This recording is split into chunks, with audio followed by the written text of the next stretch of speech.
helping the homeless in Delaware, both animals and people.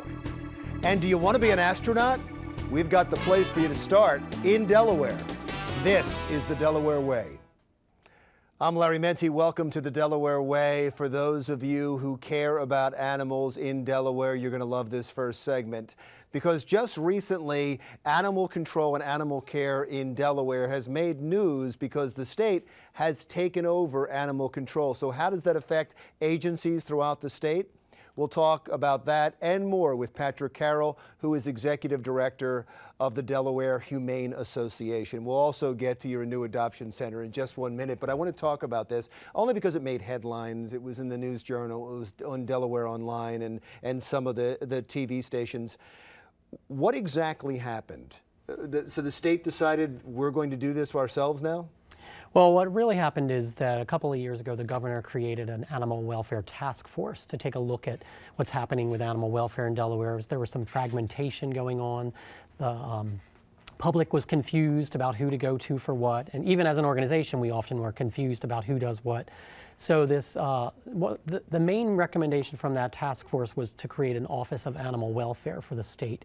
And so that happened, and the cool thing about it is that that office is housed with the Department of Public Health, which is part of the Delaware Health and Social Services. So it kind of makes animal welfare, companion animals, dogs and cats that we love, a human issue to some extent.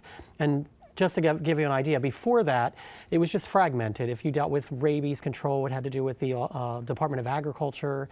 If you had to deal with licensing, it went to Fish and Wildlife. So it was just a little confusing, and this brings it all together to make it easier for the actual citizen of what you do and where do you go, and it just makes animal welfare more centralized.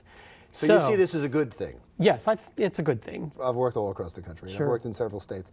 And nowhere did I hear more talk about feral cats than in Delaware. Is there a problem with feral cats? Is there a larger population of feral cats? Is there a difference in the way you treat feral cats that make it a story here and not in other states? Well, I don't think it's any worse of a problem than anywhere else as far as I know, because I go to national conferences and I feel like everyone's talking about the concern of too many cats. By the way, I shouldn't even phrase it as a problem, because there's some people that think it's a good thing. Well, sure, yeah. I think the problem is when feral cats are not taken care of. So at Delaware Humane, we are big advocates for TNR, which is trap, neuter, release, which means we would, people can trap a cat that's a feral and bring it to us, and we will spay and neuter it, give it its vaccine so that it's healthy, and then it'll go back, it'll be released and go back to where it was. Not everyone agrees with that. That's where the hot topic is, but then those cats are healthy, and more importantly, they're not going to reproduce. So in time, that colony of cats probably will go away just because of attrition. I think what could happen in other states too is that animal control takes those cats, possibly. It used to happen in Delaware, I think, where animal control would just take them and euthanize them all, and then it would be done. But we don't, as a humane organization, we don't believe that's the humane thing to do. No, it seems like there are people in Delaware, and not in other states, that feed and care for the feral cats, think of them as their own, even though they're not house cats, even though they don't live there. Sure. That they go out and they take care of these cats. Sure, absolutely. Are you part of that? The role we play again in that is trap, neuter, and release through our surgery program for spay neuter surgery, and then also we do provide colony caretakers with food at times and resources that way. So you have a brand new center for adoption, right? We for do, the most yes. part. Yep. Where is it? We are on A Street in Wilmington. A is an animal, near the riverfront. So that's where we've been for 45 years, but we decided to build a new facility right next to our old facility, and then we moved in, and then we had the old one demolished and redid the pipe. And what does this mean for you to have this brand new facility? Well, it means that we just have a better place that's healthier for the animals and the volunteers and staff. It's more welcoming, it's laid out better, it just helps us be more efficient, and it's a more comfortable place to come to work and volunteer, but also to visit, to adopt a pet. Just fresh air and light and color, and it's just moved us from being, as they say, the pound outside of town to an animal care center, a community resource that's really important for people to adopt, or to, if they have to give up a pet, we're a resource for them, or for vaccines, spay neuter surgery, our food pantry, to give people who need pet food who are struggling. I remember a long time ago when we were going to, from our family, we were going to adopt a pet, and we were going to go to a pet store, and they said, "Oh, please," the people that knew more than we did, were more enlightened when it came to animals than we did, said, "Oh, please don't.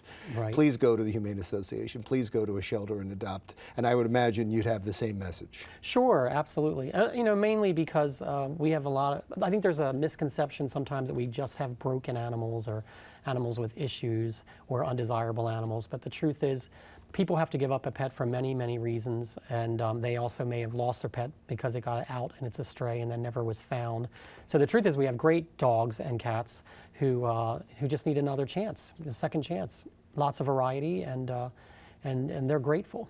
And you can usually find a pet that you love when you go there. I mean, I think a lot of people think that they want to go get a purebred, or some people want to go to a farm, or some people want to go, but they should try your place first. They should try, and they should try more than once, because sometimes, it's almost like a store where you go in and you see something you didn't see what you wanted the first time because it just wasn't there yet, but then you come back and there's the perfect match for you. So it changes. So.